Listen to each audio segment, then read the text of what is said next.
Palakpakan pa rin sa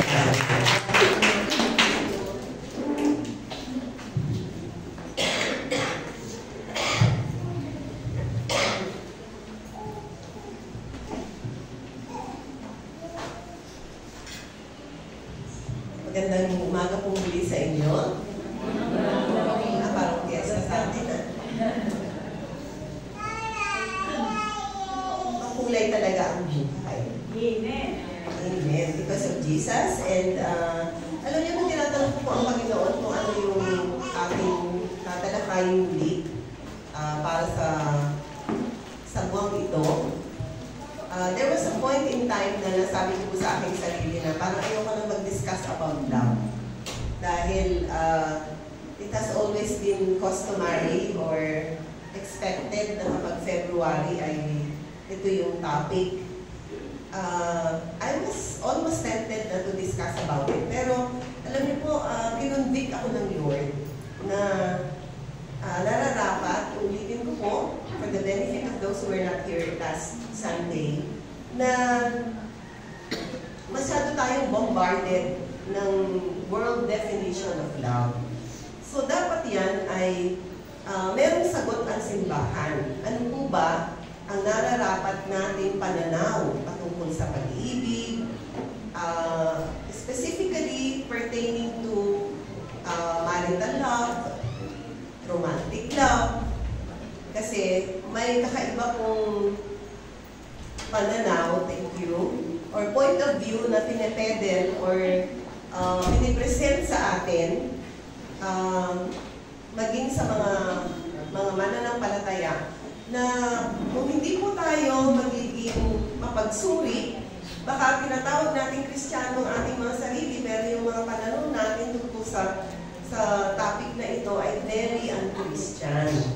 Because we have, we were fed by Hollywood movies, we were fed with Korean novela, and a lot of other, hindi ko naman sinasabi mga masasama lahat yan. Pero, tulad po ng nabanggit last Sunday, lahat po ng ating napapanood, narinig, at na-encounter sa ating buhay, dapat ay ini-evaluate natin from the magnifying glass of the Word of God. Para hindi po tayo maligaw, hindi po tayo malisya ng landas. Importante po na lagi po tayong ginagawa natin pamantayan sa ating buhay ang salita ng Diyos. Amen po ba yan? Sige po, tayo po muna isaglit na dumulog sa Panginoon para sa kanyang gabay sa ating pag-aaral sa umaga nito. Dakilang Diyos, aming Ama, maraming pong salamat sa muli pinagtipon-tipon mo kami sa pangalan ng iyong anak na si Jesus. Salamat sa iyong banal na presensya sa aming kalagitnaan at nawa patuloy na ikaw ang mangungusap sa aming mga puso.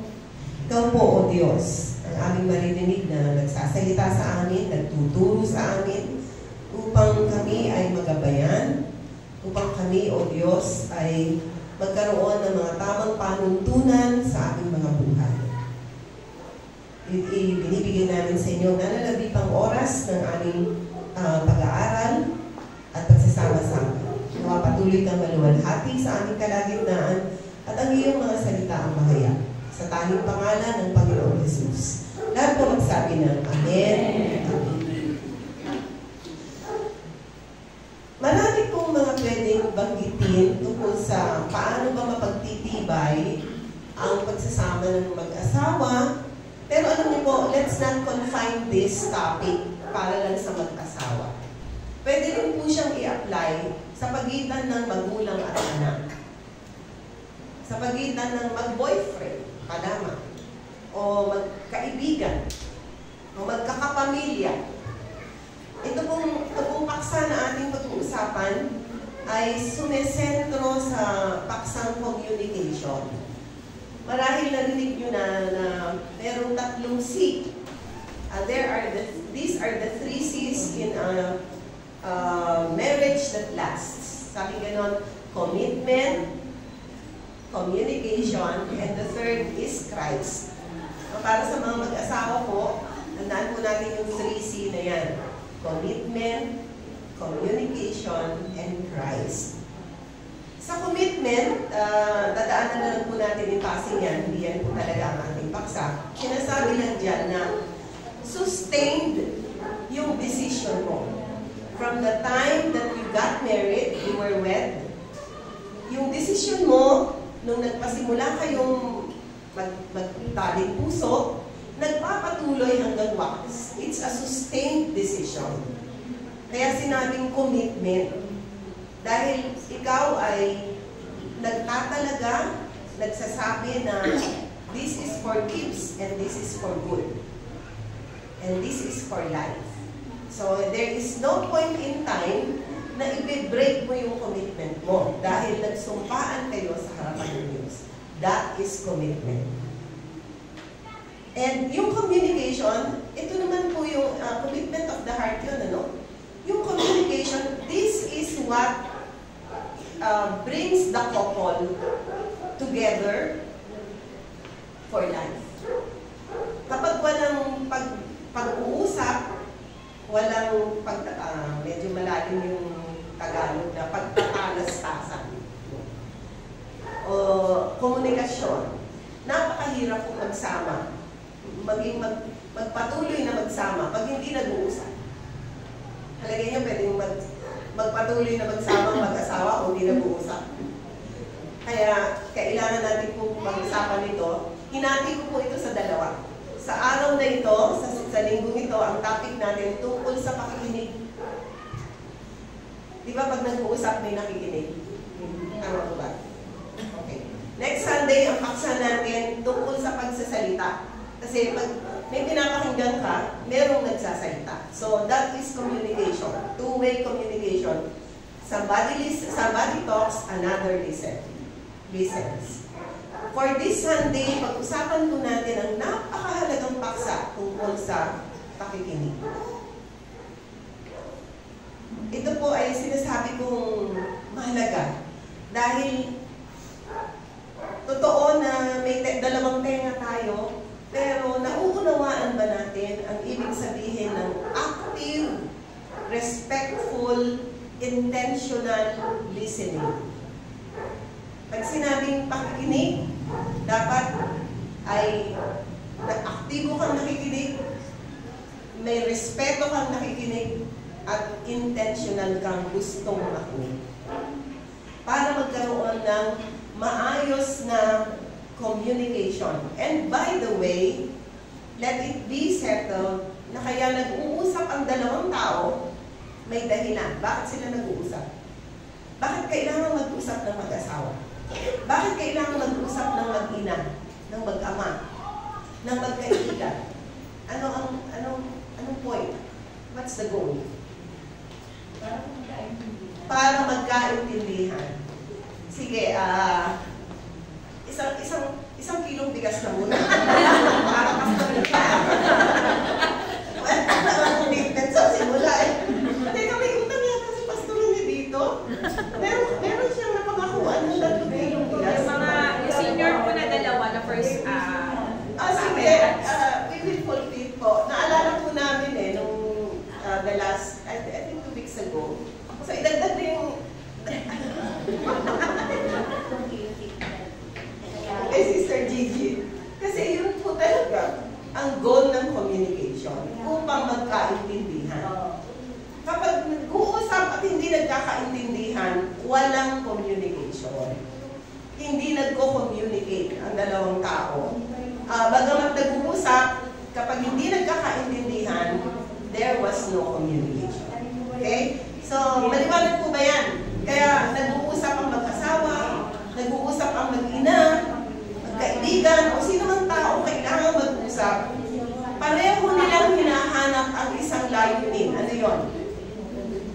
Magkaintindihan.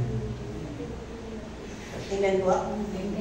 Hindi magsumbatan, hindi mag-away, kaya nag-uusap, nakakapag-usap pa, dahil gusto magkaintindihan. Pag hindi na nag-uusap, ano ibig sabihin?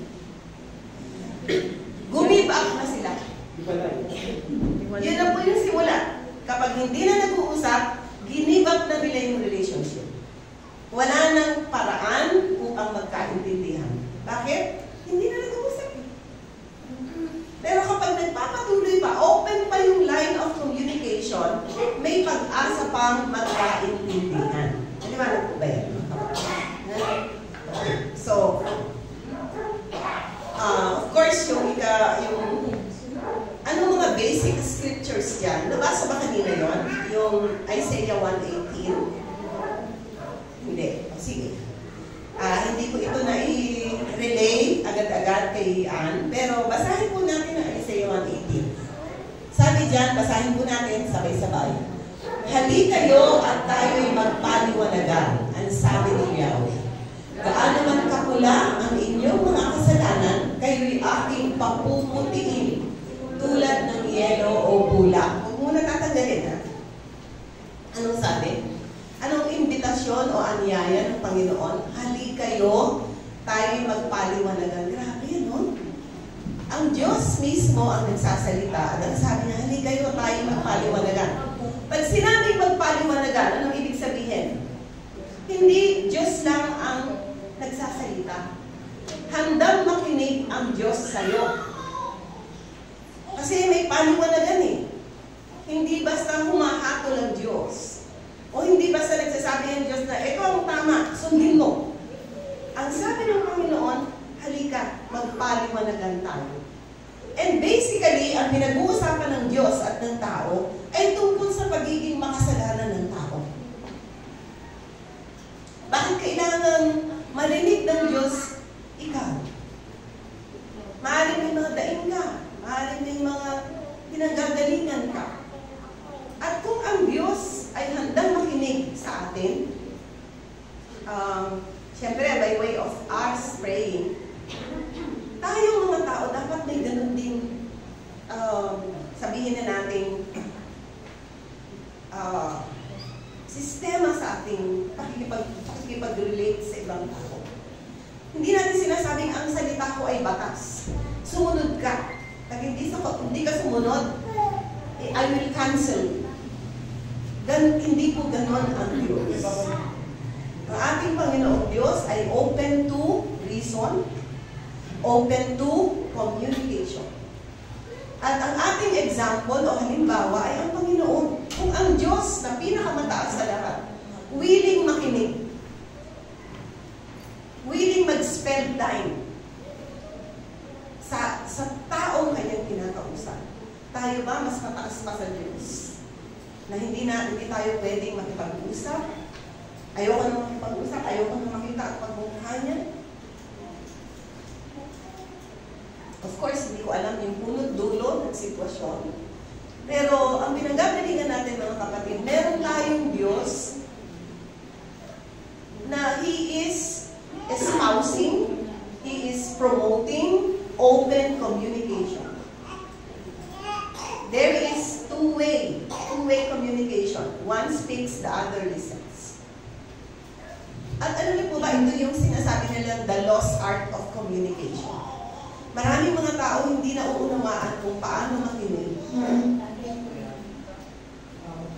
Kaya naglagay po ako rito ng ilang mga paalala kapag tayo'y nakikipag-usap. Ito po pinag-aaralan natin mahalaga para sa mga taong nagmamahalan. Magkakapamilya, mag-asawa, mag-ina, mag-ama, magkapatid. Mahalaga po itong paksang ito. What are the reminders that we need to be reminded kapag tayo nakikipag-usap? Especially sa mga sensitibong bagay. Number one, stay focused. Mag-focus ka sa pag-uusap. Huwag kung saan pupunta yung mata mo. O kaya, habang may kausap ka, naka-open ang cellphone. That is disrespectful and that communicates lack of interest to what the other person is saying. So, stay focused on the conversation.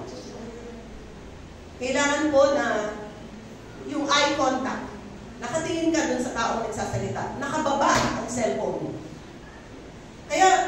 po, magandang nag-uusap ang magkakapamilya lalo na sa dinner table.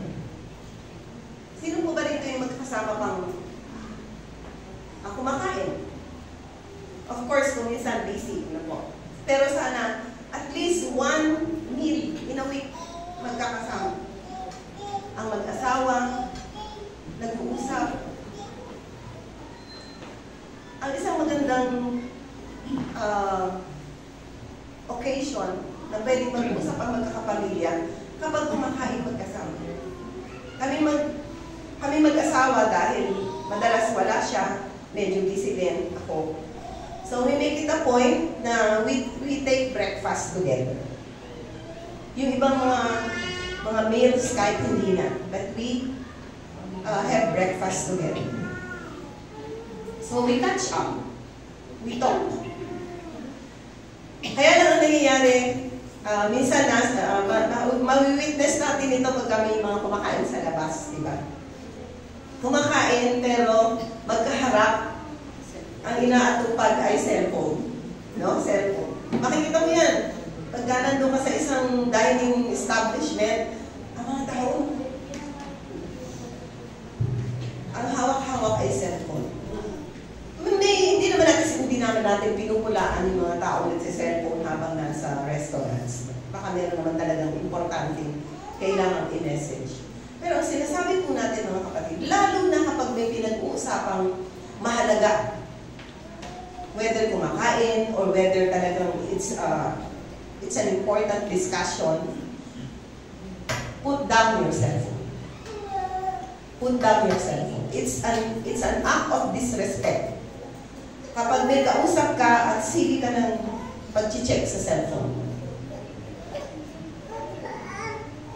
Do you agree with me? Kailangan po nating i-recover yung lost art of listening. And by the way, bago ko po makaligtaan, ito pala yung napaka-importanting verse, other than yung Isaiah 1:18. Let's read also James 1:19. James 1:19. Ito po, sana mamemorya natin ito. Maiksi lang naman siya. Basahin po natin sabay-sabay. Mga kapatid kong minamahal, ginawa niyo ito maging alisto kayo sa pakikinig. Mag-ingat sa pagsasalita at hindi agad nagagalit. Alam niyo, nakakatawa itong verse na to eh. Dahil itong sinasabi rito, madalas binabaliktad natin. Ang nangyayari, hindi tayo magaling makinig, hindi tayo alisto sa pakikinig.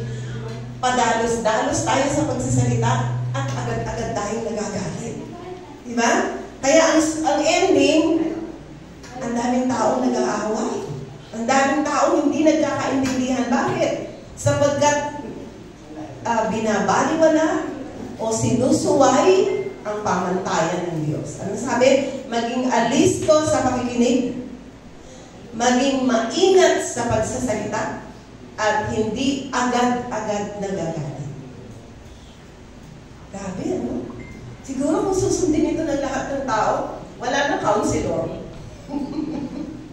Wala nang masyadong problema kailangan lutasin sa pagitan ng mga magpapamilya. Kasi alis ko sa pakikinig. Hindi agad-agad nagsasalita. At hindi, maingat sa pagsasalita at hindi agad-agad nagagalit. Nabanggit ko na rito na hindi po aksidente na meron tayong dalawang tenga at iisang bibig. Ano ibig sabihin ng isang bibig at dalawang tenga? Dalawang tenga nakikinig, ang bibig nagsasalita. Ang ibig kong sabihin, sa mga math teachers, 67% of the time you listen, 33% of the time you speak. Listen more, talk less. Mas maging magaling kang tagapakinig. Alam niyo mga kapatid, you learn more by listening. Kasi yung sinasabi mo, alam mo na. Pero yung maririnig mo sa ibang tao, hindi mo pa alam.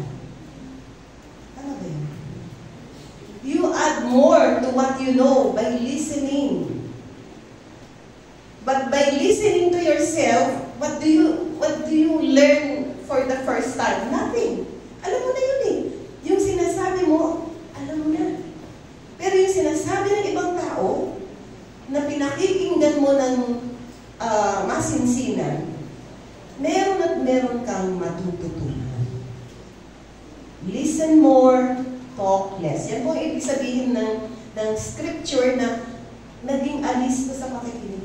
A person is deemed wise when, what? He is silent most of the time. Bakit siya silent? Hindi siya salita ng salita. Bakit? Pinakikinggan muna niya yung opinion ng iba. Pinakikinggan muna niya yung masasabi ng iba.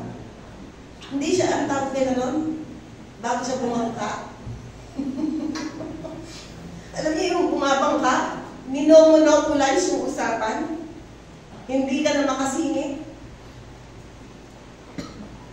Ang importante po mga kapatid ay natututo tayong makinig.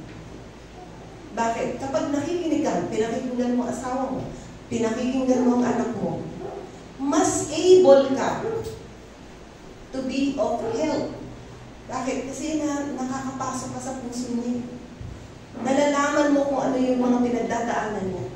Hindi yung nag-a-assume ka lang. Madalas ganyan tayo. Akala ko kasi ganito eh. Akala ko kasi ganyan kay.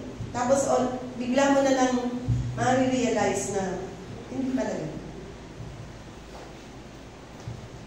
Importante po yung tinatawag na, ano sabi dyan, maging alisto sa pakikinig. Active listening, respectful listening, intentional listening. By doing so, we enter into the heart of another person. Ako lagi ko pong naiisip dito, yung mga doktor. Kasi ang mga doktor, hindi naman po nila nakikita yung loob ng katawan natin. Nag-aral sila, nagsunod sila ng kilay, matagal silang nag-aral, nagbasa ng maraming libro. Pero ang totoo, mga kapatid, hindi nila alam kung anong nagaganap sa loob ng katawan mo. Paano nila nalalaman? By interviewing the sick person or yung pasyente. Diba? Pag upo mo, sabihin ba agad ng doktor? Siyempre, pumunta ka sa doktor. Gusto mo magpagamot dahil may sakit ka. Sasabihin ba agad ng doktor sa'yo, ito yung, susulat ka agad siya ng prescription, pumunta ka sa butika, ito yung inumin mong gamot, magpa-ultrasound ka, magpa-2D echo ka. Ganun ba agad? Bago mangyari yung magpiprescribe si doctor, anong gagawin niya? He would interview the patient. Diba? From there, malalaman niya, anong kulay ng plema? Dilaw na. Infected na yung phlegm niya. O ilang araw ka nang inuubo. Ilang araw na yung lagnat po. Saan nanggagaling ang masakit? Sa puso o sa dibdib? Sa tagiliran, sa tiyan, sa ulo? Saan manggagaling yun? Doon sa pasyente. Hindi mauhulaan ng doktor ang sakit mo kung hindi ka magsasabi ng iyong sitwasyon. At ganun din naman po, mga kapatid, sa ating pakikipag-usap o pakikipagtalas-tasan sa ating kapwa. Can be your husband or wife, can be your child, it can be your friend, it can be your father or mother. May problema ba siya? Gusto mong malaman yung pinakaugat ng kanyang problema, pagsalitain mo siya. Huwag kang mag-assume tungkol sa problema niya. Doon tayo nagkakaproblema. Kapag we operate on the basis of assumption. Hayaan mo na magsalita. Kaso, madalas ganun tayo. Padalos-dalos tayo sa pagsasalita. Ang pinanggagalingan natin, yung haka-haka natin. Yung inaakala natin. And then, after talking, you would realize, maling-mali pala yung akala. Madalas pong nangyayari yan.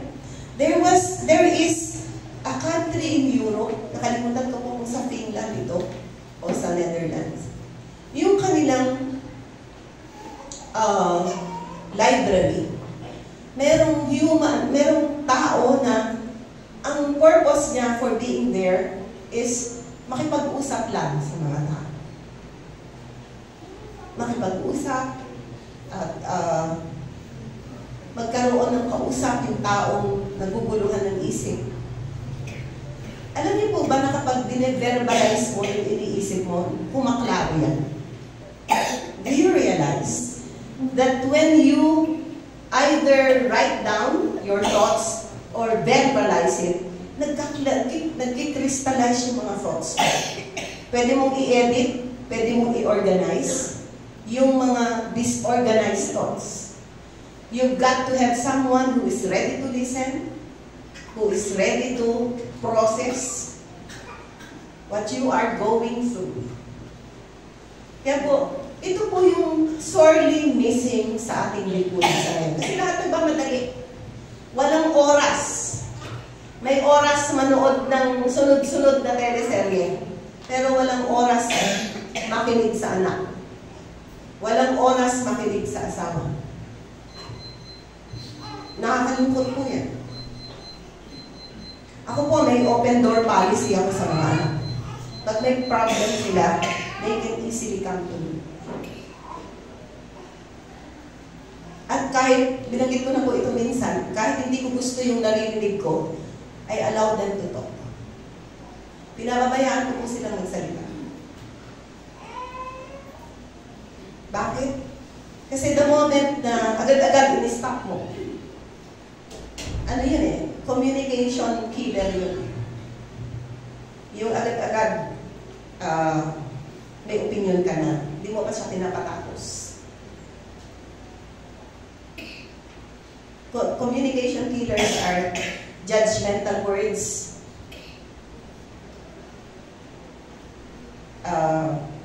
foul words. Pansin nyo, pag nagbura na yung kausap mo, titiklog ka na. Diba? Pag nagalit na siya, hihinto ka na magsalita. Ayaw mo na mag-escalate yung problema. Pero mga kapatid, kapag kinakausap ka, at mayroong isang napakahalagang sitwasyon, maaaring sensitive situation, pay attention to what is being said. Reserve your judgment at the conclusion of the discussion. Don't interrupt. Don't interrupt. Kasi yung sasabihin ay hindi na masasabi ng others.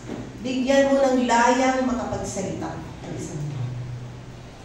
Ganon din naman sa husgado, di ba? Sa husgado, binibigyan na, sa korte, binibigyan ng pagkakataong magpresenta ng saksi, testigo, o presentation ng affidavit or whatever. Bakit? Kasi binibigyan siya ng bawat partido ng pagkakataon to state their case. That is due process. Hindi ka agad hatol. Guilty as charged. Wala nang discussion, wala nang pag-uusap. That is unjust. At hindi lang po sa korte dapat yan. Maski sa pamilya. Maski sa pamilya. Alam nyo, lumaki tayo sa Filipino culture, family. Pag nagsalita ang magulang, wala nang pwedeng tumaling. Pero alam niyo po ba, ni-research ko rin yan, galing yan sa Spanish culture. Hindi ka pwedeng mag-object. Maski sa school during the time of Jose Rizal, ang mga bata, they are not allowed to speak. Only the teacher speaks. Kapag nagsalita, o merong, all the more kapag may nag-object, hinahataw, hinapalo. That is highly unbiblical. Highly in violation of Isaiah 1:18. Ang sabi ng Panginoon, hali kayo, magpaliwanagan tayo. Kaya kung ang batas na pinaiiral ng mga magulang sa kanilang pamilya, ang mga bata hindi pwede magsalita, utang na loob. Kaya ang mga bata natin, mga anak natin, kapag nagkakaproblema, we are the last to know. Ang mga magulang ang huling nakakaalam pag nagkakaproblema sila. Bakit? Kasi alam na nila magagalit si daddy, magwawala si mommy. Alam nilang hindi sila makaka-expect ng pag-intindi. Kaya kanino tatakbo? Sa mga kaibigang wala rin alam. O maaaring magpayo ng mas lalo pang ikalalala ng kanilang problema. Kaya mga kapatid, dahan-dahan nating sanayin ang ating mga sarili na natututo nating ipatupad sa ating mga sarili ang Santiago 1:19. Maging alisto sa pakikinig, maging maingat sa pagsasalita, at huwag agad-agad magagalit. Di ba paulit-ulit itong mga sunod-sunod nating pag-aaral, yung pagpipigil sa sarili, sabi ni San Pablo kay Titus.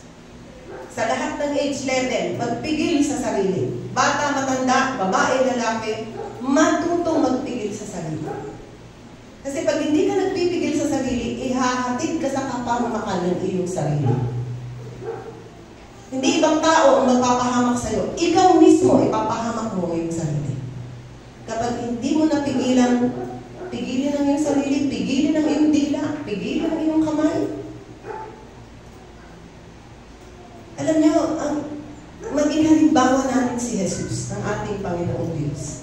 Siguro kung yung nasasaksihan niyang kasamaan ng tao, kung hindi nagpipigil ang Diyos, lahat tayo patay na eh. Lahat tayo nilipol na ng Diyos dahil sa ating kasamaan. Pero nagpipigil ang Diyos. Inaantay niya tayong magbago. Inaantay niya tayong magising sa katotohanan. Saan ko ba dinadala ang aking sarili? Ano ba itong pinagkagagawa ko? Lahat naman po ng sinasabi ng Panginoon, napakadali lang intindihin. Hindi naman mahirap eh. Nagiging mahirap lang pag ayaw mong sundin o nagdadalawang isip ka pang sundin. The moment na sinabi mo sa sarili mo, susunod ako Panginoon, dumadali na lahat. Nandyan na yung ayuda, yung tulong, yung kalakasan na nanggagaling sa Panginoon. Kaya nga yung third C, Christ the empowerment comes. You can commit because Christ will empower you. You can communicate effectively because Christ will empower you. He is the key. Hindi po natin kaya mabuhay ng matino, wasto at maayos. Kailangan natin ng Panginoong Jesus sa ating buhay. Para ang mga relasyon hindi mabasag, hindi mawasak, kailangan ng mga taong nasa isang relasyon, nasa isang pamilya, ang Panginoong Jesus. Ang kanyang salita at ang kanyang buhay, ang kanyang kalakasan. So, number one, sabi natin para maging marespeto tayo, aktibo tayo mga pakinig. Number one, stay focused. Number two, listen to not just the words, but also to the non-verbal communication. Stay focused, listen to the words, and also to the non-verbal expressions or communication. Ano yun? Ano yung non-verbal? Tingnan mo din yung facial expression. Yung body language. Sabi nung medyo nagtalong mag-asawa, sabi ko lang naman wala eh. Tinatanong siya, sabi ko wala. Nagalit na? Paano mo sinabi? Baka may binalibag ka. Wala na! Alam niyo, minsan yung sumbong na kulang. Sabi ko lang naman wala eh. Nagwala na. Baka how did you say it? Baka nakasimangot ka. Baka yung body language mo parang aambahan. So, hindi lang yung body language and facial expression ng kausap mo, pati yung sa'yo. Pati yung sa'yo. Kaya bago po tayo makipag-usap ka muna sa Diyos. Kaya mo muna, present your case before God. the Spirit of Christ come down upon you.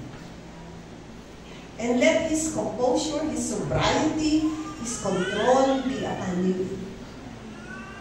Kapag inuuna natin makipag-usap sa Panginoon, walang hindi maaayos ang Panginoon, mga kapatid. I tell you, napakaraming malalalang problema na naayos dahil ang pinairal ay ang Espiritu ng Diyos. Amen.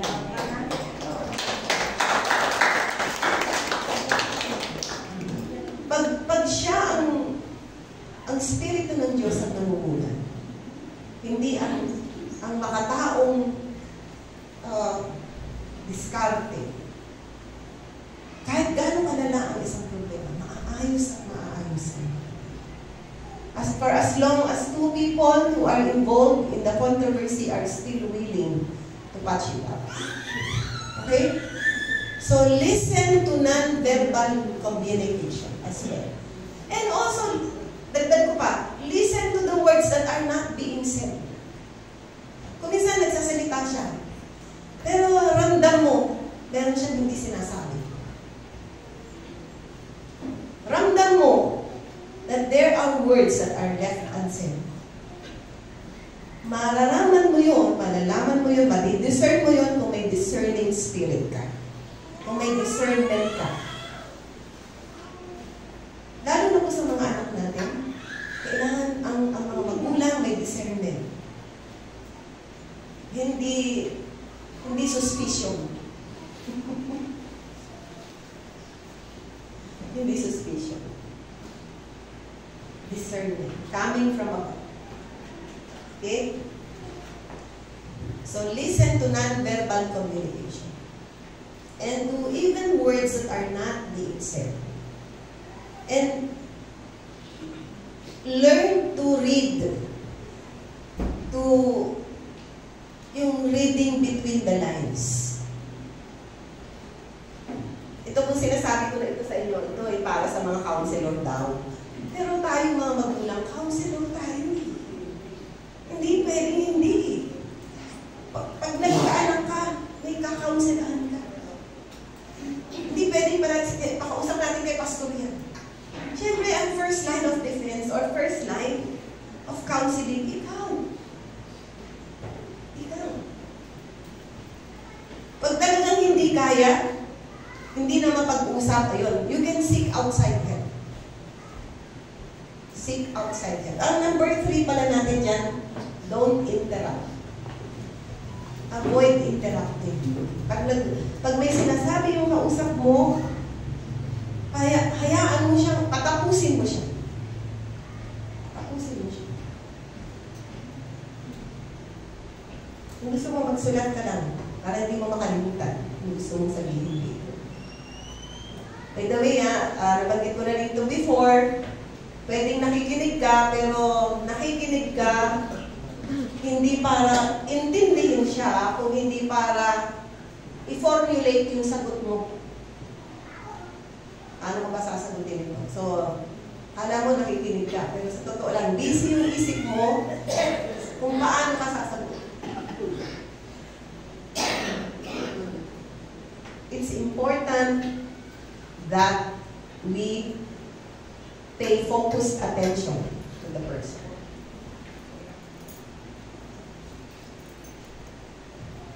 And number 4, yun na, yung sinabi ko po kanina.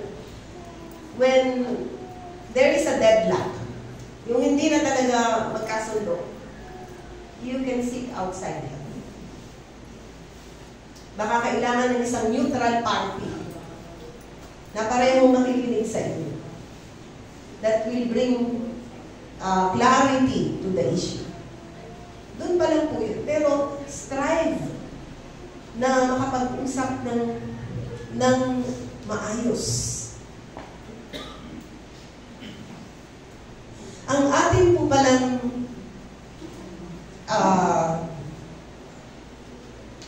example palagi ay ang Panginoon. Kanina nabanggit ko po yung communication killers. Ano yung communication killers? Yung judgmental words, foul words, negative words. Pagka nagganyan na po yung kausap natin, nagwawakas na yung pag-uusap. Pag nagwawala na, pag meron na hindi na resonable. So, pigilan po natin ang ating mga sarili. Turuan natin ang ating mga sarili na makinig muna bago mag-react. Meron na tinatawag na communication boosters. Ano naman yung communication boosters? Yung bang, mga one-liner lang, tell me more about it. Willing na ako makinig. Sige, parang may gusto ka pang sabihin. Tell me more about it. What other things are burdening your heart?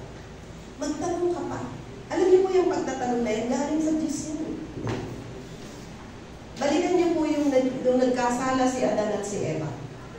Sa Genesis 3. Genesis 3, 9 to 13. Binalikan ko po yan this morning. Pinaalala ng Panginoon. At nung nagkasala si Adan at si Eva, alam niyo po ba ang sinabi ng Panginoon?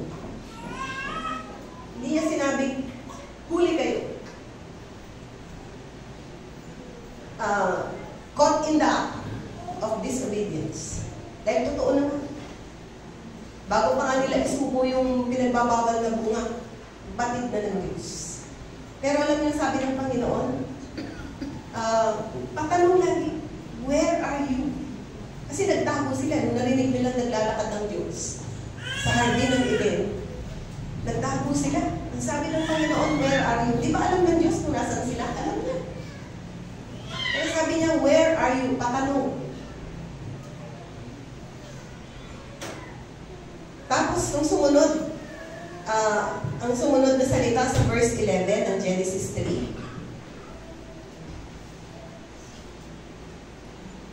why are you afraid? Why are you afraid?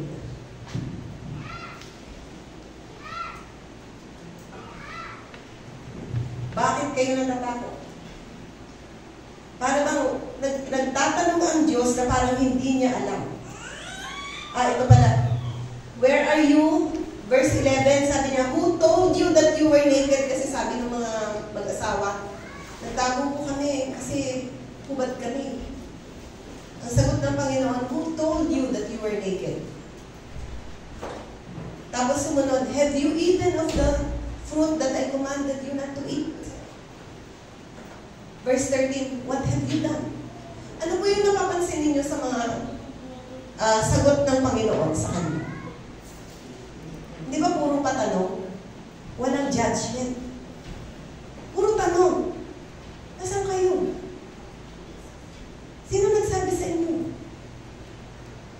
Anong ginawa niyo? Alam niyo po ba na sa pamamagitan ng pagtatanong ng Panginoon, binibigyan niya ng pagkakataon si Adan at si Eva na umamin sa kanilang pagkakasala. Hindi nagsabi ang Panginoon na nilabag niyo yung utos ko. Nagkasala kayo. Parurusahan ko kayo. Bago umabot ang Panginoon na talagang nagbaba siya ng kaparusahan sa kanilang nagawang kasalanan, nagtanong muna siya. Mga kapatid, hindi siya nag-akusa. Meaning to say, our God wanted us to repent, giving us space to repent. Nagbatigas si Adan at si Eva. Nung tinatanong sila, kasi po yung babaeng binigay niyo sa akin Sabi ni Adan, yung babaeng binigay niyo sa akin, hindi mo ako nakainin yung bunga ng puno na pinagbabawal niyo. Sinisi pa ang Diyos. Yung babaeng binigay mo. At maraming taong din yan. Pag may nagagawang kasalanan, sinisisi ang Diyos. Walang pag-amin sa nagawang kasalanan. Naghahanap ng masisisi. Sabi naman ng babae, kasi yung ahas, tinukso kami, nakainin yung bawal na bunga. Di ba? Naghahanap tayo ng masisisi.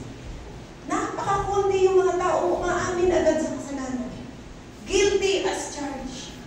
Alam niyo po ba sa korte, kapag umamin na, mas mababa ang sentensya? Alam niyo po ba?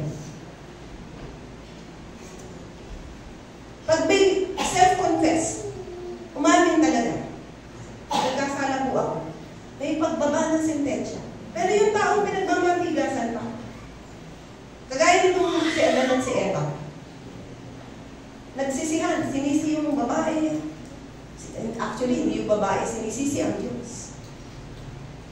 Yung babae, si Eva, sinisi yung ahas na tumukso. Yung ahas, wala nang masisi. Wala na. Siya talaga yung pumukso. Blame passing.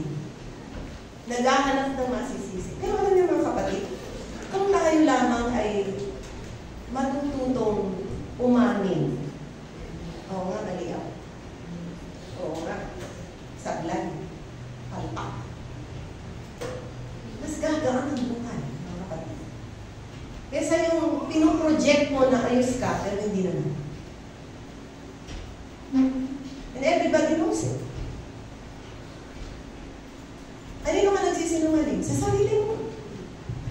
Actually, hindi mo niloloko ang ibang tao. Niloloko mo ang sarili mo. Akala mo lang, ay, naloko ko sila. Akala mo lang. Ang totoong niloko mo, ang sarili mo. Kasi alam mo naman ang totoo. Diba? Lalo na ang Diyos. Sabi nga, we have an audience of one all the time. Laging may nakatingin dalawang mata sa atin. Maaaring hindi nila alam. Walang nakasaksi. Pero nakikita ng Diyos. At magsusulit tayo sa Diyos. Amen? Mga kapatid.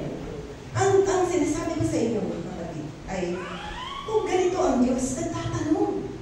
Hindi agad nag-aakusa. Sana gawin natin halimbawa ang Diyos.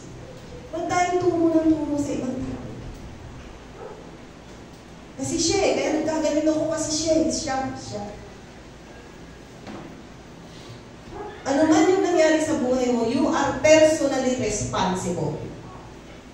Kung may kasalanan man ng magulang mo, mananagot sila sa Diyos. Kung may kasalanan ng asawa mo, mananagot sila sa Diyos. Pero mananagot ka rin sa Diyos dahil nagpasya kang tahaking ng maling landas. Lahat tayo ay pananagutan sa Diyos. Hindi natin pwedeng ipasa ang sisi sa ibang tao. Bakit yung ginawa mo ba yan? Tinutukan ka ng baril? Hindi naman eh. Dinesisyonan mo yan. Kaya pag dunesisyon ka na, be responsible for your decision. Huwag ka na magturo. Kung tinukso ka nila, kung may ginawa sila sa'yo na mali, mananagot sila sa Diyos. Pero ikaw ang tungkulin mo sa iyong sarili, ayusin mo ang iyong sarili. Buhay mo yan. Walang ibang mag-aayos niyan, kundi ikaw. Maliwanag po ba yun? So, communication booster, tell me more about it. What happened? Magtanong ka. Show that you have interest in what the person is saying. Hindi yung umiikot na yung mata mo o parang gusto mo na umalis. Let's stay focused on the conversation. Be mindful of the non-verbal communication. Even of the words that are not being said. Never interrupt. That's an act of disrespect. And be mindful of Christ, of God. Kung siya ganun, bakit tayo hindi? Siya ang ating halimbawa. Halikayo, magpaliwanagan. At kapag lumapit ka sa Panginoon, makakaasa ka ng isang Diyos na may oras makinig. Kaya lang, may oras ka bang pumunta sa presensya ng Diyos? Bago ka pumunta sa kung kani-kaninong tao, bago ka umasa sa tulong ng ibang tao, umasa ka sa Diyos. Hindi ka niya bibiguin. Ang pangako niya, I will never leave you nor forsake you. Hebrews 13:5. Hindi kita iiwanan, hindi kita pababayaan. May mga taong mabubuti, magmamagandang loob sa iyo. Pero hindi sila hihigit sa Diyos na lumikha at nagpatawad sa iyo. Minamahal tayo ng Diyos, mga kapatid. So So dahil siya marunong makinig, mag-practice at magsanay tayo makinig. Makinig una sa lahat sa Diyos. Makinig sa kapwa. Makinig sa asawa. Ano nga ba yung sinasabi niya? Hindi siya masaya. Bakit